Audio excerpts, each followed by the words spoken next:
দর্শক মণ্ডলী, আজকে আপনাদেরকে আরও একটা বিষয় দেখাই। এটা হচ্ছে বিভিন্ন ধরনের মোবাইলের কাভারের দোকান। বিশেষ করে পুরাতন মোবাইলগুলোর কাভার কিন্তু খুব কম পাওয়া যায় এবং পাওয়া গেলেও সেগুলো অনেক সময় নষ্ট থাকে বা ড্যামেজ থাকে। সেই অরিজিনাল কাভারের মতো করে আপনাদেরকে কিন্তু নতুন আবার সেই বক্স, মানে সেম টু সেম বক্স এখান থেকে আপনারা বানিয়ে নিতে পারবেন। বা বেশিরভাগ ফোন যেগুলো যায় সেই ক্ষেত্রে এখান থেকে এই বক্সগুলো নেওয়া হয়। এই দোকান না হলে অন্য দোকান, মানে আপনাদের যেই পুরাতন মোবাইলগুলো বক্স সহ পান সেই দোকানগুলো কিন্তু এখানেই।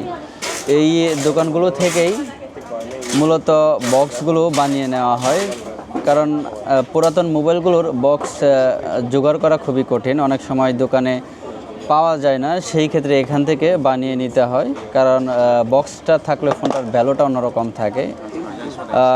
এই দোকানগুলো শুধু বিভিন্ন ধরনের বক্স, যেমন চার্জারের বক্স, মোবাইলের বক্স, তারপরে এয়ারপডের বক্স, সব কিছু বক্স এই দোকানগুলোতে পাওয়া যায়। এই দোকানগুলোতে হচ্ছে আপনার সবগুলো বক্স, এখানে যা পাবেন সব বক্স। যাক, আমরা কিছু বক্স নিচ্ছি এখান থেকে। দেখুন, এখানে সব ধরনের বক্স পাওয়া যায়। এখানে না থাকলে বানিয়ে নিয়ে দিবে, তারপরেও আপনাকে সেই বক্সটি, কাঙ্ক্ষিত বক্সটি জোগাড় করে দেবে। তো বুঝতেই পারছেন, এখান থেকে চায়না থেকে বা বিশ্বের অন্যান্য প্রান্ত থেকে যেই মোবাইলগুলো বাংলাদেশে আসে, সেই মোবাইলগুলো বিভিন্ন প্রক্রিয়ার মাধ্যমে কিন্তু বাংলাদেশে ঢুকে থাকে। অনেকেই সাথে নিয়ে যায়, আবার অনেকেই ট্যাক্স দিয়ে সেগুলো নিয়ে যায়।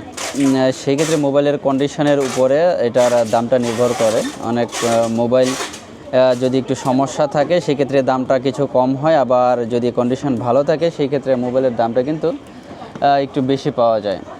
আবার কিছু মোবাইল আছে যেগুলো খোলা থাকে বা মানে বিভিন্ন পার্টস চেঞ্জ করা হয়েছে এই ধরনের, সেইগুলো আবার দাম একটু কম থাকে। আবার কান্ট্রি ওয়াইজ কিন্তু আবার দামটা ওঠানামা করে, যেমন আমেরিকান ভার্সনের এক দাম, চাইনিজ ভার্সনের একটা দাম, তেমনি অন্যান্য দেশের সেটাও কিন্তু এক এক দামের হয়ে থাকে।